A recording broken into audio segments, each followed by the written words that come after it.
Hello friends, welcome to study with Gyan Prakash. तो दोस्तों, आज है 1 जुलाई और आज के वीडियो में हम लोग 1 जुलाई से संबंधित सभी इंपॉर्टेंट करंट अफेयर को करेंगे डिस्कस। और दोस्तों, वीडियो को पूरा देखना। पूरा देखने के बाद वीडियो अगर आपको पसंद आता है तब आप इसे लाइक कर देना, अपने दोस्तों के बीच इसे शेयर कर देना और कमेंट करके हमें बताना। तो चलिए वीडियो को शुरू करते हैं। पहला क्वेश्चन लेते हैं। देखिए, पहला क्वेश्चन होगा कि हाल ही में अंतर्राष्ट्रीय क्षुद्रग्रह दिवस मनाया गया, यानी कि इंटरनेशनल एस्ट्रैड डे। तो ये कब मनाया गया? देखो दोस्तों, ये मनाया गया 30 जून को। ठीक है, 30 जून को। एक्चुअली में 30 जून को दो इंपॉर्टेंट डे मनाए गए। एक तो आपका मनाया गया संसदीयता का अंतर्राष्ट्रीय दिवस, ये याद रखना आप। एक मनाया गया आपका संसदीयता का इंटरनेशनल डे, यानी कि अंतर्राष्ट्रीय दिवस। और दूसरा कौन सा था? दूसरा मनाया गया इंटरनेशनल एस्ट्रैड डे। ठीक है, अब देखो जो बाकी के विकल्प हैं उस पर भी चलते हैं। तो बात करेंगे 1 जुलाई के बारे में। 1 जुलाई को 3 महत्वपूर्ण दिवस होते हैं। एक आपका होता है नेशनल डॉक्टर्स डे। ठीक है, तो नेशनल डॉक्टर्स डे ये प्रतिवर्ष होता है 1 जुलाई को। यह डॉक्टर विधान चंद्र राय की जयंती है और विधान चंद्र राय ये पश्चिम बंगाल के दूसरे सीएम थे और यह दिवस 1991 से ही मनाया जाता है। दूसरा इंपॉर्टेंट दिवस होता है SBI का जो स्थापना दिवस है वो आज ही के दिन होता है। ठीक है, और तीसरा कौन सा है? तो फ्रेंड, तीसरा है वास्तुशिल्प दिवस, इसको कहते हैं आर्किटेक्चर डे। तो 1 जुलाई को 3 महत्वपूर्ण दिवस हैं। और अब बात करते हैं 29 जून के बारे में। तो ये भी काफ़ी इंपॉर्टेंट है। 2 इंपॉर्टेंट डे होते हैं 29 जून को। एक तो आपका हो जाएगा राष्ट्रीय सांख्यिकी दिवस, नेशनल स्टैटिस्टिकल डे NSD। और दूसरा कौन सा है? International day of the tropics, international day of tropics. तो अब बात करते हैं अंतर्राष्ट्रीय क्षुद्रग्रह दिवस के बारे में। तो फ्रेंड्स देखिए, एस्ट्रॉयड्स छोटे छोटे चट्टान रूपी पिंड होते हैं जो सूर्य के चारों ओर चक्कर लगाते रहते हैं। नासा के अनुसार तकरीबन 4.6 अरब साल पहले सौर मंडल के गठन से बचे हुए चट्टानी अवशेषों को एस्ट्रॉयड्स कहा जाता है। नासा का जो हिसाब है उसके मुताबिक अभी 1 लाख से ज़्यादा ज्ञात एस्ट्रॉयड्स हैं। देखिए, जो एस्ट्रॉयड डे होता है, इंटरनेशनल एस्ट्रॉयड डे, यह 30 जून को मनाया क्यों जाता है? तो इसका इतिहास क्या है आपको बता दें कि साइबेरिया में तुंगुस्का नदी के करीब 30 जून 1908 में एक बहुत ही बड़ा भयानक विस्फोट हुआ था। इसे जो है तुंगुस्का इफेक्ट कहा जाता है। रिपोर्ट्स की माने तो ये एस्ट्रॉयड का मतलब इसका जो कारण था वो एस्ट्रॉयड था और ये एस्ट्रॉयड इतना अधिक खतरनाक था कि इससे 2150 वर्ग किलोमीटर के क्षेत्र में फैले लगभग 80 मिलियन पेड़ पौधे जो थे वो तबाह हो गए थे। 30 जून 1908 में साइबेरिया में तुंगुस्का नदी के आसपास घटित हुई इस घटना की याद में क्या किया जाता है कि हर साल 30 जून को यह दिवस मनाया जाता है और एस्ट्रॉयड से यानी कि क्षुद्र ग्रहों से होने वाले खतरों के बारे में लोगों को जानकारी देकर उनकी जागरूकता को बढ़ाने का प्रयास किया जाता है। देखिए दोस्तों, एस्ट्रॉयड की खोज सबसे पहले 1801 में हुई थी। किसने की थी? खगोल शास्त्री गुइसेप पियाजी ने। अब कई लोग हैं जो एस्ट्रॉयड को उल्कापिंड समझते हैं, जबकि ऐसा नहीं है। देखो, जो एस्ट्रॉयड सूरज का चक्कर लगाने के बाद धरती पर गिरकर बच जाता है उसे कहते हैं उल्कापिंड। और वहीं पर जो एस्ट्रॉयड पृथ्वी से टकराने से पहले वायुमंडल है, जैसा कि आप जानते हैं, अगर ये हमारी पृथ्वी की ऊपरी सतह है तो बीच में वायुमंडल की परतें हैं। जब कोई भी यहाँ पर क्षुद्र ग्रह एस्ट्रॉयड आता है तो वायु से उसका घर्षण होता है और क्या होता है, वो रास्ते में ही खत्म हो जाते हैं जल के। तो उन्हें कहा जाता है उल्कापात्र या उल्कापिंड। ठीक है, तो चलिए आगे बढ़ते हैं। अगला क्वेश्चन, हाल ही में राष्ट्रीय सांख्यिकी दिवस कब मनाया गया? तो मैंने अभी हाल ही में आपको बताया कि राष्ट्रीय सांख्यिकी दिवस होता है प्रतिवर्ष 29 जून को, यानी कि विकल्प बी यहाँ पर आपका बिल्कुल सही है। और अगर हम बात करें यहाँ पर 30 जून के बारे में, तो मैंने आपको बताया कि अंतर्राष्ट्रीय क्षुद्रग्रह दिवस और संसदीयता का अंतर्राष्ट्रीय दिवस ये मनाया गया था अभी हाल ही में। तो 1 जुलाई को 3 दिवस होते हैं। कौन कौन से मैंने आपको अभी बताया। तो देखिए, जो राष्ट्रीय सांख्यिकी दिवस होता है यह PC महालनोबिस की जयंती के अवसर पर मनाया जाता है और 2021 में जो इसकी थीम है वो है end hunger, achieves food security and improved nutrition and promotes sustainable agriculture, यानी कि भूखमरी का अंत, खाद्य सुरक्षा और पोषण को बेहतर बनाना और सस्टेनेबल खेती को बढ़ावा देना ताकि साल 2030 तक भूखमरी का अंत हो जाए और सभी के लिए भोजन की सुरक्षा सुनिश्चित की जा सके। देखिए दोस्तों, भारत में हर साल 29 जून को नेशनल स्टैटिस्टिकल डे मनाया जाता है, नेशनल स्टैटिस्टिक्स डे मनाया जाता है। पहली बार इसका आयोजन 2006 में किया गया था और पीसी महालनोबिस को उनके योगदान के लिए भारत में आधुनिक सांख्यिकी का जनक भी कहा जाता है। प्रोफेसर प्रशांत चंद्र महालनोबिस का जन्म 29 जून 1893 को कोलकाता में हुआ था और उनका निधन हुआ 28 जून 1972 में। तो महालनोबिस डिस्टेंस के लिए माने जाते हैं, दुनिया भर में मशहूर हैं महालनोबिस डिस्टेंस। और एक बात और याद रखना कि जो दूसरा हमारा पंचवर्षीय योजना थी उसको महालनोबिस मॉडल भी कहा जाता है। जो दूसरी पंचवर्षीय योजना थी वो 1956 से कब तक, 1961 तक थी। और ये भी याद रखना कि प्रशांत चंद्र महालनोबिस ने 1931 में कोलकाता में भारतीय सांख्यिकी संस्थान की स्थापना भी की थी। तो भारतीय सांख्यिकी संस्थान ये कहाँ पर है, तो ये कोलकाता में है। ठीक है, तो इतने पॉइंट्स हो गए क्वेश्चन नंबर 2 से। क्वेश्चन नंबर 3 को देखते हैं। अंतर्राष्ट्रीय उष्णकटिबंधीय दिवस कब मनाया गया? When was international tropical day celebrated? तो दोस्तों, ये जो दिवस होता है ये मैंने आपको अभी बताया था कि अंतर्राष्ट्रीय उष्णकटिबंधीय दिवस यानी कि इंटरनेशनल डे ऑफ ट्रॉपिक्स और साथ ही साथ राष्ट्रीय सांख्यिकी दिवस दोनों मनाए जाते हैं 29 जून को। तो इसे आप साथ साथ याद रख लेना, बिल्कुल रट लेना आप इसे। तो इसका सही जो आंसर है वो ऑप्शन बी है। संयुक्त राष्ट्र 29 जून को अंतर्राष्ट्रीय उष्णकटिबंधीय दिवस यानी कि international day of the tropics के रूप में मनाता है। हाल ही में किसे 2021 का फुकुओका ग्रैंड पुरस्कार दिया गया है? फुकुओका ग्रैंड पुरस्कार। हालांकि फ्रेंड्स, ये तस्वीर देख के मुझे प्रसिद्ध अभिनेता शशि कपूर की याद आ रही है। फिलहाल ये हैं पलागुम्मी साईनाथ। तो आपका सही आंसर ऑप्शन ए है, पलागुम्मी साईनाथ। अब देखो यहाँ पर जो विकल्प सी और डी हैं ये दोनों काफ़ी इंपॉर्टेंट है, मैं आपको बताता हूँ दोनों के बारे में। तो देखो यहाँ पर एक नाम आ रहा है केली मैकियान का। श्री राजनाथ सिंह जी के बारे में आप जान रहे हैं, ये भारत के डिफेंस मिनिस्टर हैं। केली मैकियान कौन है? तो दोस्तों याद होगा आपको, मैंने आपको बताया था कि केली मैकियान ये हैं ऑस्ट्रेलिया की और इन्होंने अभी हाल ही में 100 मीटर बैक स्ट्रोक तैराकी में एक वर्ल्ड रिकॉर्ड कायम किया है। काजल सूरी की एक प्रसिद्ध किताब अभी आई है, हब्बा खातून, नाम आपने सुना होगा, हब्बा खातून नाम की ये किताब आई है। तो उसको लिखा किसने है? काजल सूरी ने। तो दोस्तों अब बात करते हैं फुकुओका ग्रैंड पुरस्कार के बारे में। सबसे पहले जान लीजिए पलागुम्मी साईनाथ के बारे में। तो ये एक जाने माने पत्रकार हैं पलागुम्मी साईनाथ, इनको पी साईनाथ के नाम से जाना जाता है। और ये जो पुरस्कार दिया गया फुकुओका ग्रैंड पुरस्कार, ये 3 कैटेगरीज में दिया जाता है। तो 3 प्राप्तकर्ताओं में से एक हैं पी साईनाथ। तो आपको बता दें कि अकादमिक पुरस्कार जापान के प्रोफेसर किशिमोतो मियो को दिया जाएगा। ठीक है, अकादमिक पुरस्कार। कला और संस्कृति का पुरस्कार थाईलैंड की फिल्म निर्माता प्रबदा यून को दिया जाएगा। और फुकुओका पुरस्कार समिति के सचिवालय ने पी साईनाथ को फुकुओका पुरस्कार के ग्रैंड प्राइज के बहुत योग्य प्राप्तकर्ता के रूप में वर्णित किया है।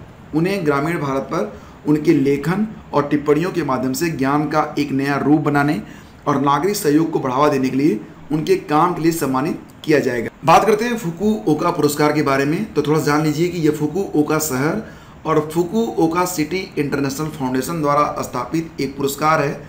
यह एशियाई संस्कृति के संरक्षण और निर्माण में व्यक्तियों या संगठनों के काम का सम्मान करने के लिए दिया जाता है। फुकुओका पुरस्कार में 3 पुरस्कार श्रेणियां हैं, मैंने आपको बताया। एक है ग्रैंड प्राइज, तो यही पुरस्कार मिला है पी साईनाथ जी को। दूसरा है शैक्षणिक पुरस्कार और तीसरा कौन सा है? कला और संस्कृति पुरस्कार। तो आगे बढ़ते हैं, अगला क्वेश्चन देखते हैं। मुस्तफ़ा केमल अतातुर्क 2021 नामक युद्धाभ्यास तुर्की किस देश के साथ करता है? तो देखो दोस्तों, यहाँ पर बात हो रही है तुर्की की, तो हम मैप में देख लेते हैं तुर्की। लेकिन उसके पहले ये जो तस्वीर है इसको आप पहचान लीजिए, ये तुर्की की एक बहुत ही जानी मानी हस्ती है, इसके बारे में भी हम चर्चा करेंगे। लेकिन दोस्तों याद रखना कि ये जो मुस्तफ़ा केमल अतातुर्क 2021 नामक युद्धाभ्यास है ये तुर्की करता है अजरबैजान के साथ। अगर हम वर्ल्ड मैप को देखें तो ये गूगल मैप आप देखिए, यहाँ पर है, ये है हमारा प्यारा भारत, इसको समझ लीजिए आप। इसके बाद आपको मिलेगा पाकिस्तान, अफगानिस्तान पहुँच जाइए तो यहाँ पर आपको क्या मिलेगा? ईरान मिल जाएगा। ईरान से थोड़ा सा आगे निकलेंगे तो ये है आपका अजरबैजान, और अजरबैजान से थोड़ा सा आगे निकलेंगे तो ये मिलेगा आपको टर्की। तो ये है टर्की। अब टर्की के पास में ही एक ब्लैक सी है, काला सागर, ये भी याद ध्यान रखिए, एक क्वेश्चन आपको मिलेगा इस पर भी। तो फिलहाल ये है अजरबैजान और ये है टर्की, दोनों ने मिलकर इस एक्सरसाइज को किया है। तो दोस्तों दोनों ने मिलकर मुस्तफ़ा केमल अतातुर्क 2021 नामक युद्धाभ्यास किया है। तो आपको बता दें कि कमाल अतातुर्क उर्फ मुस्तफ़ा कमाल पाशा 1881 से लेकर 1938 तक एक तुर्की क्षेत्र के मार्शल, क्रांतिकारी राजनेता, लेखक और तुर्की गणराज्य के संस्थापक थे और वो काफ़ी समय तक तुर्की के राष्ट्रपति भी रहे। तो दोस्तों तुर्की और अजरबैजान ने बाकू जो कि अजरबैजान की राजधानी है, तो बाकू में संयुक्त सैन्य अभ्यास मुस्तफ़ा कमल अतातुर्क 2021 को स्टार्ट किया है। देखिए तुर्की के जो राष्ट्रपति हैं उनका नाम है रजब तैयब एर्दोगान, ये याद रखना आप। और तुर्की की राजधानी कौन सी है, कही जाती है अंकारा। तुर्की में चलती है जो मुद्रा उसका नाम है तुर्कियन लीरा। और अजरबैजान की राजधानी कौन सी है, बाकू, मैंने आपको बताया। अजरबैजान के प्रधानमंत्री हैं अली असदोव और राष्ट्रपति कौन है, इल्हाम अलीएव। और मुद्रा कौन सी चलती है वहाँ पर, अजरबैजानी मानत। ठीक है, तो अगला क्वेश्चन देखते हैं। काला सागर में संयुक्त राज्य अमेरिका ने किस देश के साथ नौसैनिक अभ्यास सी ब्रिज ड्रिल्स का आयोजन किया है। तो देखो यह एक नेवल एक्सरसाइज है जिसका नाम है सी ब्रिज ड्रिल्स। ठीक है, और अमेरिका जो है इसे कर रहा है यूक्रेन के साथ, ऑप्शन ए। तो देखो ये है एक मैप जिसके माध्यम से आप समझ सकते हो कि जो यहाँ पर काला सागर है उसकी लोकेशन क्या है। मैं थोड़ा सा डिटेल में आपको लेके चलता हूँ। तो देखो ये है भारत, भारत के बाद ये है ब्लैक सी। ठीक है, और इसमें जो पड़ोसी देश है उसको भी आप देख लो। तो ब्लैक सी के आसपास के जो देश हैं उसमें कौन सा है, एक तो आपका हो गया टर्की, फिर हो गया आपका जॉर्जिया, यहाँ पर मिलेगा आपको रसिया, यूक्रेन, और यहाँ पर रोमानिया है, फिर बुल्गारिया है। तो ब्लैक सी के इर्द गिर्द के जो देश हैं उसको भी आप लोग देखते रहिए। तो थोड़ा सा इसको आप और डिटेल में समझिए। देखिए यूक्रेन की जो राजधानी है वो है कीव। राजधानी कौन सी है, कीव है। राष्ट्रपति कौन है, वोलोडिमिर जेलेंस्की। यूक्रेन में चलती है यूक्रेनी रिवनिया। अमेरिका की राजधानी आप जानते हैं वाशिंगटन डीसी है। और एक बात और याद रखना कि वाशिंगटन डीसी जो है ये पोटोमिक रिवर के बगल में यानी कि तट पर बसा हुआ है। तो कभी कभी क्वेश्चन ये भी आता है कि वाशिंगटन डीसी जो है ये किस नदी के तट पर बसा हुआ है, तो ये है पोटोमिक रिवर। और अमेरिका के राष्ट्रपति कौन है, जो बाइडन भी कहते हैं। अमेरिका में चलता है यूनाइटेड स्टेट्स डॉलर यानी कि यूएसडी, ये तो सभी लोग जानते हैं। तो चलते हैं अगले क्वेश्चन पे। तो फ्रेंड्स क्वेश्चन नंबर 6 पे आते हैं। हाल ही में किसे व्हाट्सएप पेमेंट इंडिया के निदेशक के रूप में नियुक्त किया गया है। देखो क्वेश्चन में यहाँ पर पेमेंट होना चाहिए था, व्हाट्सएप पेमेंट इंडिया के निदेशक के रूप में हाल ही में नियुक्त किया गया है किसको, मनीष महात्मे को, यानी कि ऑप्शन सी आपका बिल्कुल सही है। यहाँ पर जो विकल्प ए, बी और डी हैं ये भी काफ़ी इंपॉर्टेंट हैं। बात करते हैं लॉरेल हवर्ड के बारे में।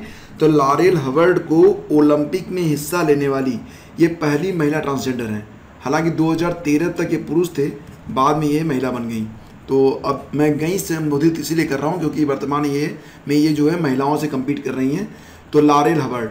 बात करेंगे माव्या सूदन जी के बारे में। तो इंडियन एयरफोर्स में जम्मू एंड कश्मीर की पहली महिला फाइटर पायलट बनी हैं, तो ये भी काफ़ी इंपॉर्टेंट है।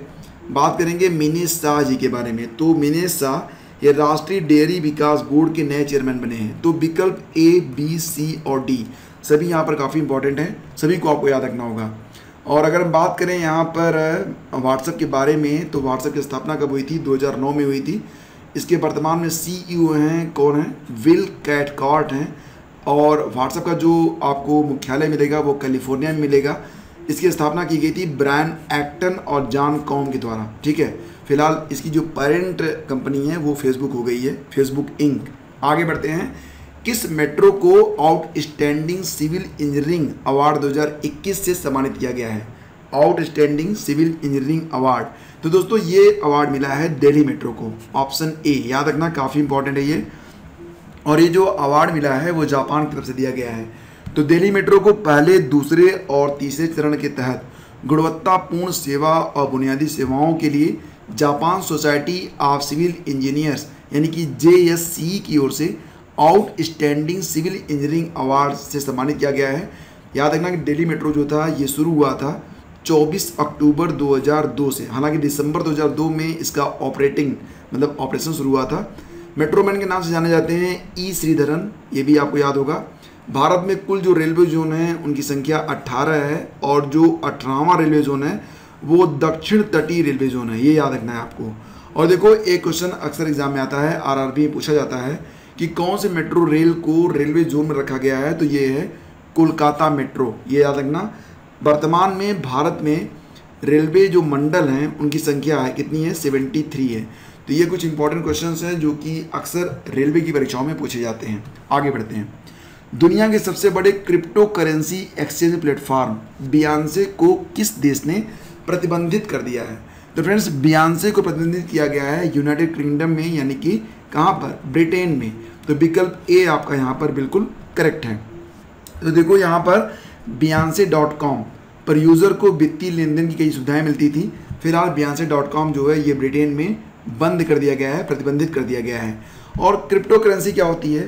तो दोस्तों, जो क्रिप्टो करेंसी है वो एक डिजिटल यानी कि डिजिटल मुद्रा होती है। यह किसी सिक्के या नोट की तरह ठोस रूप में आपको नहीं मिलती है। क्रिप्टो करेंसी पूरी तरह ऑनलाइन होती है और बिना किसी नियम के इसका व्यापार होता है। यही वजह होती है कि कुछ देश इसको प्रतिबंधित कर देते हैं, हालांकि कुछ देश ऐसे भी हैं जो कि इसको जो है मान्यता भी दे दी है।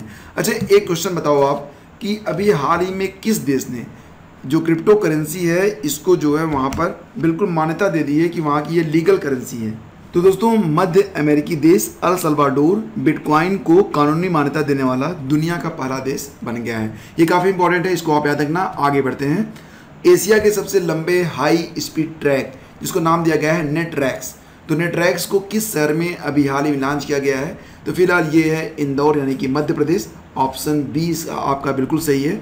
तो देखो, इसकी जो कुल लंबाई है वो 11.3 किलोमीटर है और एशिया में सबसे बड़ी और दुनिया की ये 5वीं सबसे लंबी ट्रैक मानी जाएगी। और इसकी लोकेशन आपको मिलेगी कहाँ पर? इंदौर में। और हाल ही में इसका जो उद्घाटन किया गया है वो किसके द्वारा किया गया है? प्रकाश जावड़ेकर जी के द्वारा। ठीक है, तो इसको आप याद रखना। आगे बढ़ते हैं। अगला question, policy maker general from New Delhi to Washington DC नामक एक किताब आई है। आपको बताना है कि ये जो किताब है policy maker general from New Delhi to Washington, इसको किसके द्वारा लिखा गया है?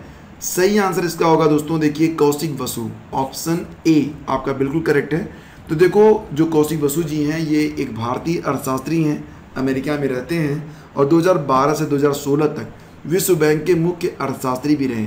तो इनकी जो किताब है तो काफ़ी इंपॉर्टेंट है, एग्जाम में पूछी जा सकती है, आपको इनको बिल्कुल याद रखना है।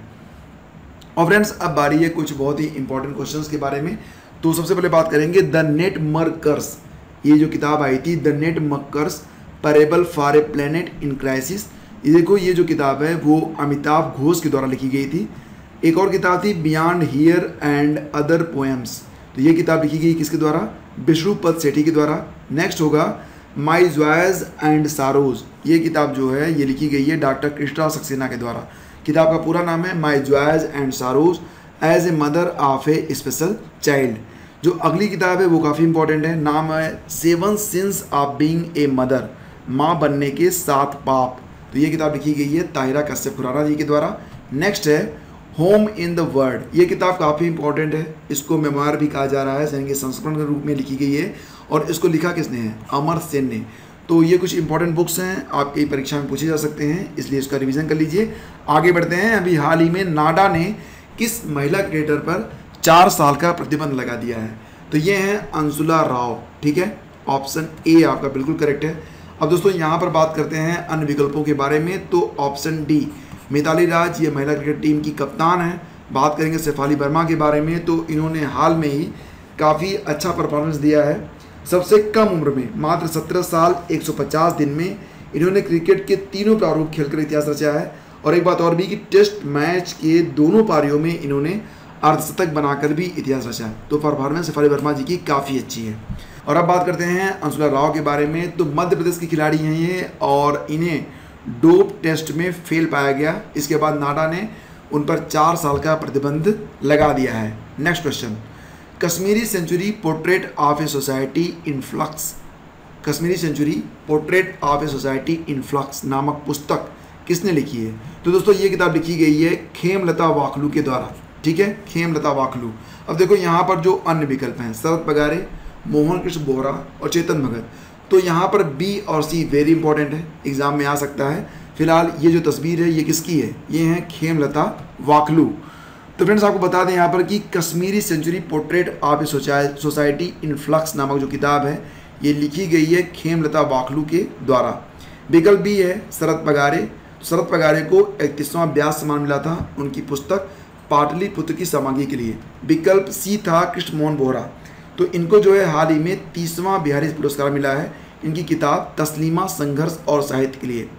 चेतन भगत के बारे में आप जानते होंगे, हालांकि इनके नावल मुझे कम अच्छे लगते हैं, फिर भी इनकी कुछ किताबें काफ़ी चर्चित हुई थी, जैसे कि 3 mistakes of my life, in night in call centre वगैरह। अभी भी इनकी किताबें आ रही हैं। और अब क्वेश्चन नंबर 30 को आंसर करते हैं। क्वेश्चन पहला था कि केरल सरकार ने मछुआरों की सुरक्षा और देखभाल के लिए किसकी अध्यक्षता में एक समिति का गठन किया है? तो सही आंसर ऑप्शन ए है, पी सहदेवन। और भारत में मछली पालन में नंबर 1 राज्य है तमिलनाडु। ठीक है, ये ऑप्शन सी। और दोस्तों अब बारी है आज के प्रश्न की। तो बताइए कि वैक्सीन पासपोर्ट जारी करने वाला पहला देश कौन सा है? मुझे उम्मीद है कि आपको इसका आंसर पता चल गया होगा। फिर भी आपके विकल्प हैं ये, option A Bharat, B America, C Israel या डी जापान। तो दोस्तों आज की वीडियो में बस इतना ही। हम शीघ्र मिलेंगे आपसे एक नए वीडियो में। और देखो मंथली पीडीएफ के लिए आप वीडियो का डिस्क्रिप्शन चेक कर लेना। जून माह की पीडीएफ भी बहुत ही जल्द आपको उपलब्ध करवा दी जाएगी। तो हम शीघ्र मिलते हैं आपसे एक नए वीडियो में। तब तक के लिए आज्ञा दीजिए। नमस्कार, जय हिंद।